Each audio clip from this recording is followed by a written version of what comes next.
আসসালামু আলাইকুম, সবাইকে স্বাগতম আমাদের প্রথম ইংলিশ গ্রামার স্পিকিং ক্লাসে। আজকে আমরা খুব সহজ নিয়মগুলি শিখব, যেগুলো দিয়ে তুমি প্রতিদিন ইংরেজি বলতে পারবে।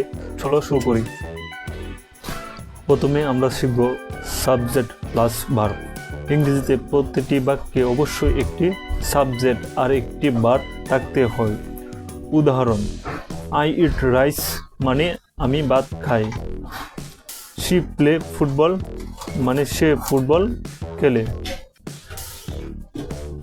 এরপর আমরা প্রেজেন্ট সিম্পল শিখব।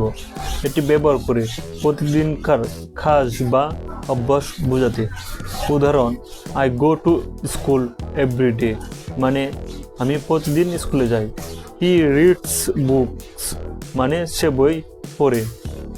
এখানে তুমি এই নিয়মে মেনে বাক্য বানাতে পারো। কখনো কখনো আমরা বাক্যকে নেগেটিভ বা প্রশ্ন আকারে ব্যবহার করি। নেগেটিভ করতে হয় do, does plus not plus. ভার্বের উদাহরণ, I do not like tea মানে আমি চা পছন্দ করি না। প্রশ্ন করতে হয় do, does plus subject plus verb. উদাহরণ, ডো ইউ লাইক টি মানে তুমি কি চা।